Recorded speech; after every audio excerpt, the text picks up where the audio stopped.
শাশুড়ির যন্ত্রণায় অতিষ্ঠ হয়ে বাড়ি ছাড়তে বাধ্য হয়েছে এক শিক্ষিকা গৃহবধূ। ঘটনা বিশালগড় থানাধীন জাঙ্গালিয়া এলাকায়। শাশুড়ির বিরুদ্ধে বিভিন্ন অভিযোগ তুলল শিক্ষিকা গৃহবধূ প্রিয়াঙ্কা দেবনাথ।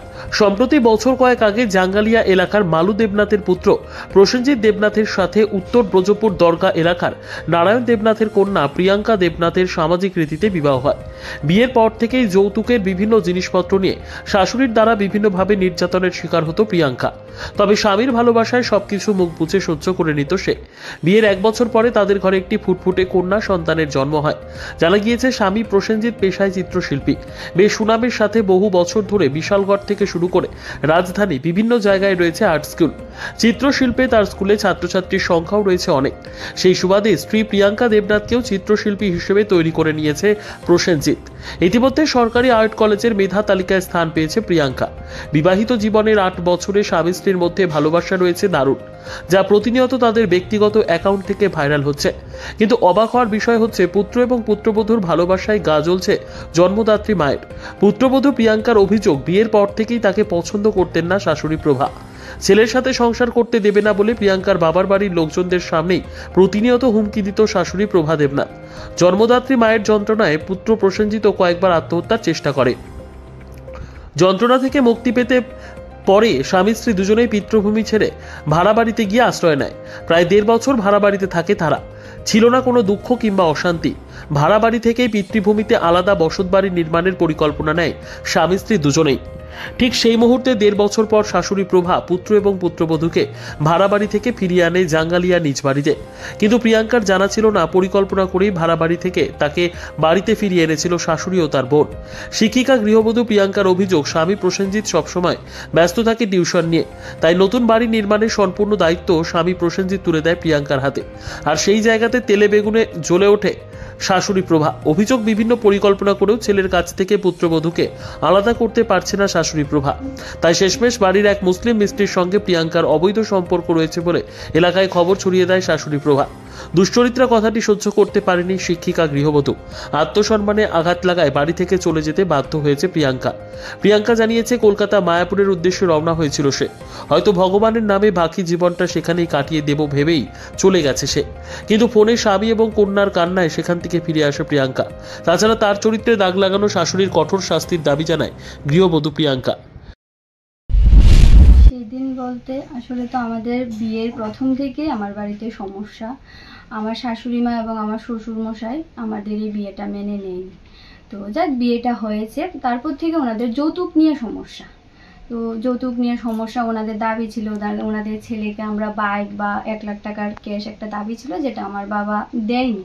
তো ওটা থেকে আমাদের সম্পর্কটা আমার শাশুড়ি মার সঙ্গে প্রথমেই খারাপ। ওটা নিয়ে অনেক ঝামেলা হয়েছে, আবার সংসারও হয়েছে। উনি আমাকে প্রথম থেকেই অনেক গালিগালাজ। ওনাকে মোট কথা আমার আমাকে উনি পছন্দ করেন না। তো এভাবে আমরা সংসারটা কন্টিনিউ করেছি। এর মধ্যে আমার হাজব্যান্ড আমার সাপোর্টে ছিল। ও বলেছে যাই হোক ঠিক হয়ে যাবে। ওর ভরসাতে আমি সংসারটা কন্টিনিউ করেছি। অনেক সমস্যা হয়েছে, মিটে গেছে। লাস্ট দেখা গেল আমাদের বাড়িতে একটা সমস্যা হয়, তার জন্য আমরা বাড়ি থেকেও বের হয়েছি একটু ভালো থাকার জন্য। কিন্তু ওনার অত্যাচার আমার উপর বন্ধ হয়নি।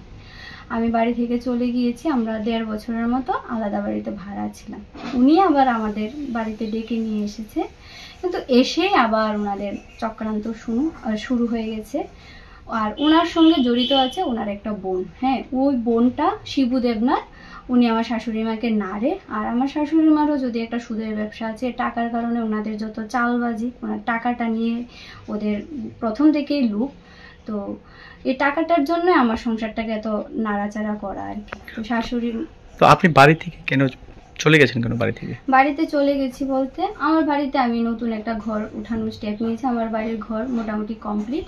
তো ওইখানে আমি একটা মিস্ত্রি আসে, সব মিস্ত্রিদের সঙ্গে আমার কথা বলতে হয়। আমার হাজব্যান্ড বাড়িতে থাকে না। ও বলেছে প্রিয়াঙ্কা তুমি এটা সামলাতে হবে, আমি তো টাকা দিতে পারবো, বাকি সব কনভারসেশন আমার করতে হয়।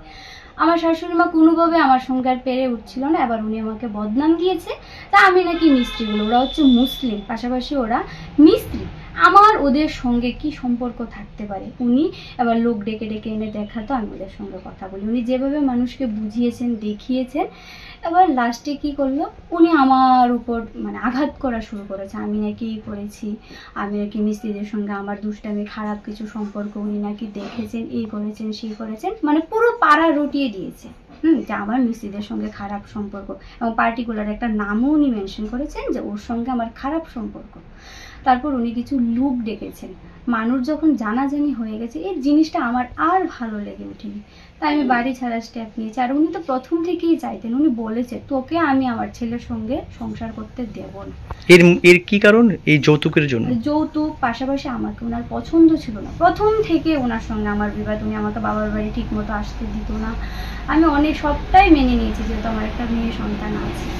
এখন সমস্যা আবার হয়েছে, আমি কলেজে ভর্তি হব, কলেজে স্টেপ নিয়েছি, ওটাতে ওনার সমস্যা। আমরা আমাদের মতো করে থাকি, ওনার খালি একটাই সমস্যা, মানে আমি গৃহবধূ হয়ে ওনাকে সেবা করব, ওনার আত্মীয় স্বজন আসবে, আমি কোনো পড়াশোনা কিছু করার দরকার নেই, আমি ওই কলেজ টলেজ বন্ধ করে ওনাকে শুধু সেবা করব, ওনার আত্মীয় স্বজন আসলে শুধু দেখাশোনা করব।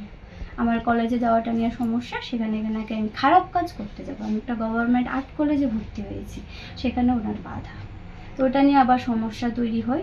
তারপর উনি আমার সঙ্গে কোনোভাবে পেরে উঠছিল না, তা আমাকে এই বদনামটা করেছে। আমি জানি এই বদনামটা আমি বলে বলে কারোর মুখ বন্ধ করতে পারবো না, তাই আমি বাধ্য হয়েছি যে আমি হয়তো বা যদি ছেড়ে দিই সংসারটা সব ঠিক হয়ে যাবে। আমি নিজে টিকিট করে আমি কলকাতা অবধি চলে গেছি। তারপর আমি ভেবেছিলাম আমি মায়াপুর বা কোথাও একটা চলে যাবো, আমি আমার মতো করে থেকে যাব। উনি এই সময়টা কাজে লাগিয়ে উনি আমার নামে বদনাম রটিয়েছে, আমি নাকি কোনো মুসলিম ছেলের সঙ্গে, আমাদের বাড়ির মিস্ত্রিটার সঙ্গে আমি পালিয়ে গেছি। আমার সবার কাছে একটাই কথা, যে আমার সব কিছু থাকা সত্ত্বেও আমি একটা মুসলিম মিস্ত্রির সঙ্গে পালিয়ে যাব, এটা কি সত্যিই কি যুক্তির কথা হতে পারে?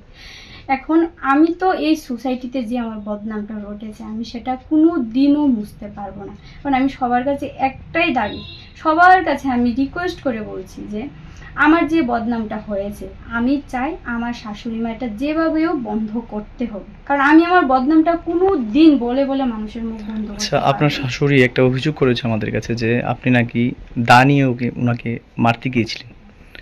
বিষয়টা কতটুকু সত্যি? বিষয়টা কতটুকু বলতে, আমার হাজব্যান্ড কিছুদিন আগে উনি আমার হাজব্যান্ডকে গালিগালাজ করেছেন। আমার হাজব্যান্ড বাড়ি থেকে রাগ করে বের হয়ে গেছে, পাড়া প্রতিবেশী সবাই দেখেছে, মানে ওনার মার সঙ্গে ওনার বিবাদটা হয়েছিল।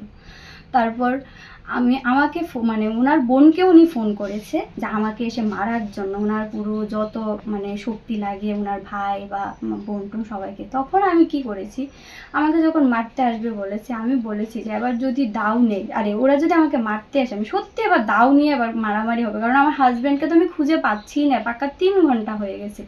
আমারও তখন মাথা গরম ছিল। এবার উনি এটাকে কাজে লাগিয়ে, ভাড়াটিয়া ছিল কিছু বাড়িতে, আমার হাতে দা দেখেছে, এবার উনি সেইভাবে এটাকে কাজে লাগিয়েছে যে আমি দা নিয়ে ওনাকে বাড়ি থেকে দৌড়িয়েছি, মানে যাচ্ছা তাই বকাবাধ্য। আচ্ছা, আমরা এলাকা থেকেই খবর পেয়েছি যে আপনি এবং আপনার স্বামীর মধ্যে আপনাদের খুব সুসম্পর্ক রয়েছে, আপনাদের মধ্যে কোনো ঝামেলা হয়নি।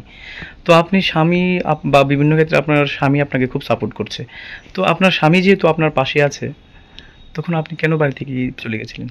ওই যে শাশুড়ির অত্যাচারটা, আর এই যে আমার নামের বদনামটা, আমি হয়তোবা স্বল্প কিছু স্টুডেন্ট নিয়ে বসি, কিন্তু আমাকে তো ওরা আমার দিকে তাকায়, আমার প্রতিনিয়ত মনে হয় ওরা হয়তোবা বলছে আমি মুসলিম ছেলের সঙ্গে এই করি সেই করি।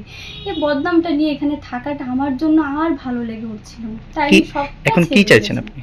আমি চাই এই যে সোশ্যাল মিডিয়াতে যে আমার বদনামটা রটেছে, যে আমি মুসলিম ছেলের সঙ্গে পালিয়ে গেছি, আমার শাশুড়ি মা এটা রটিয়েছে, কারণ রমজান নামটা কোনোভাবে কারোর জানা সম্ভব না, কারণ আমার বাড়ির মিস্ত্রি তো ওটা শাশুড়ি মারই জানা সম্ভব। উনি যেহেতু যেভাবে রটিয়েছে, উনি যেন সেইভাবে এটা বন্ধ করতে হবে, না হলে আমি সবাইকে জানি আমি সুসাইড অ্যাটেম্প করবো, কারণ আমি সমাজে যেহেতু বের হতে পারছি না, আমার তো বের হওয়ার আর কোনো রাস্তা রইলো না। শাশুড়ি মা তো এই একটা জিনিস কাজে লাগিয়ে আমাকে শেষ করে ঘটনাটায় আপনার স্বামী কি বলছে? আমার স্বামী তো বলছে আমি ফোন করেছি, ও আমাকে ফোন করে এনেছে, 6 বার 7 বার ফোন করেছে তুমি চলে আসো। আমি বলেছি চলে এসে আমি কি করব, আমি সমাজটায় কি করে থাকবো, তোমার মা তো আমার বদনাম রটিয়ে দিয়েছে। তো ও বলছে দেখো আমি। নিজস্ব প্রতিনিধির রিপোর্ট, দুরন্ত টিভি।